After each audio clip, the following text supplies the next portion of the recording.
झरिया के पूर्व विधायक संजीव सिंह बोले, भाई की हत्या में मेरा नाम आना जीवन का सबसे बड़ा दुख। धनबाद। झरिया के पूर्व विधायक संजीव सिंह ने शनिवार को अपनी चुप्पी तोड़ते हुए अपने जीवन की सबसे बड़ी पीड़ा सार्वजनिक की। उन्होंने कहा कि मेरे जीवन का सबसे बड़ा दुख ये रहा कि मेरे ही भाई नीरज सिंह की हत्या के मामले में मेरा नाम आ गया। हम दोनों ने बचपन साथ खेलते हुए बिताया, बड़े हुए और हमेशा एक दूसरे के बेहद करीब रहे।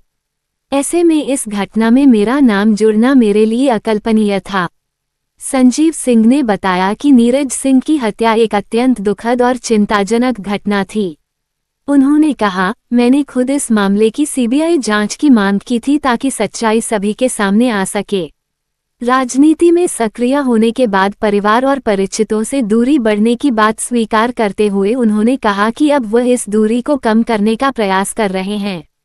पत्रकारों से भी लंबे समय तक दूरी रही, अब उस दूरी को खत्म करने की कोशिश कर रहा हूं, उन्होंने कहा। संजीव सिंह ने बताया कि वर्ष 2017 में उन्हें जेल जाना पड़ा था। 2019 में उन्होंने अपनी पत्नी एवं झरिया की पूर्व विधायक रागिनी सिंह के माध्यम से संदेश भेजवाया था कि वह जनता के बीच रहकर लोगों की भावनाओं को समझें और उनके लिए काम करती रहें।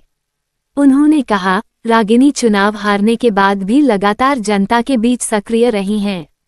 हमारे परिवार की राजनीतिक परंपरा सिर्फ चुनाव लड़ना नहीं, बल्कि सामाजिक कार्यों के जरिए लोगों की सेवा करना रही है।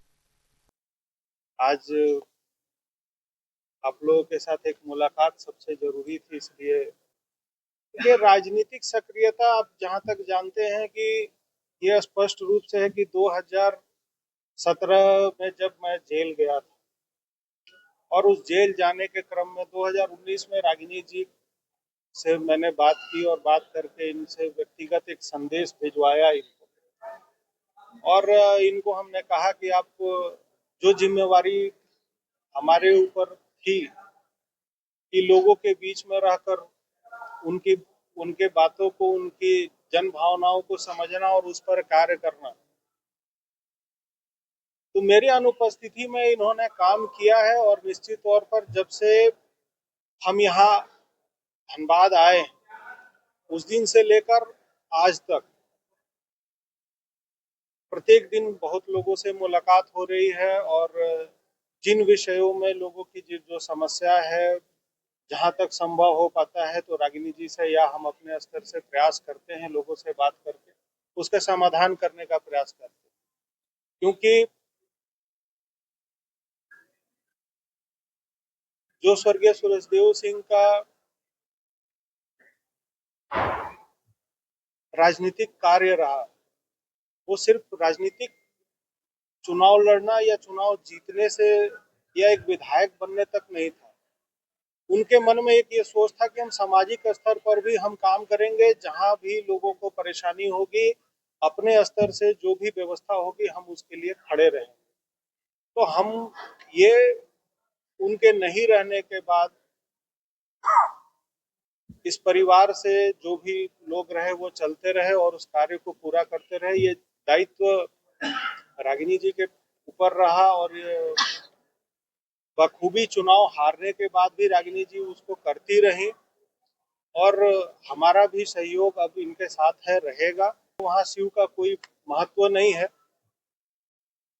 तो हम लोग दोनों व्यक्ति मिलकर जरूर सामाजिक रूप से जो भी कार्य होगा उसको हम लोग करेंगे। हम तो स्पष्ट अभी आपसे कहा कि देखिए अभी राजनीतिक रूप से जो बातें हैं वो अपनी जगह पर है, लेकिन स्वास्थ्य अभी अनुकूल नहीं है। सब लोगों से बातें हो रही हैं, आप लोगों से मुलाकात हो रहा है, पर आगे जब अनुकूल रहेगा तो लोग संघर्ष किए, जो लड़े, जो दिखाए, तो वो आस्था, वो विश्वास इस परिवार के प्रति है और लोगों में डबल शक्ति आ गया, सब डबल पावर आ गया है।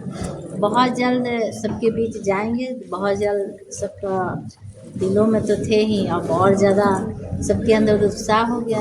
और जो आप लोग अभी बोल रहे थे, तो राजनीति क्या, राजनीति पहले भी थे और आज भी है, और आने वाले समय में प्रभु ऐसा किए हैं कि जिस दिन घर वापसी आए वही उसी दिन राजनीतिक में एंट्री ले लिए। मतलब कोयलांचल वासियों को अब उनका जो अनुभव है और आपका जो अभी है उसको मिलकर के दोनों लोगों को काफी फायदा मिलेगा। जनता मजदूर संघ से कई लोग अलग होता है। हाँ, जनता मजदूर संघ कई भागों में बंटा है। कई मैडम जनता मजदूर संघ जैसे गुजरात में आप हैं, जो से वो उनकी आपके जो चाचा है उनका फैमिली ऐसा कुछ नहीं है। देखिए हम बताते हैं आपको, 4 गुट हो गए, एक ही थे। हाथ से क्या देखिए होता ऐसा है ना, समस्या कौन निदान करा ये देखिए। हम तो कई मजदूर का समय, मेरे पास कौन ऐसा संगठन का मजदूर नहीं आता, चाहे लाल झंडा हो या हरा झंडा हो, हर यहाँ समस्या कौन निदान करता है ये देखिए।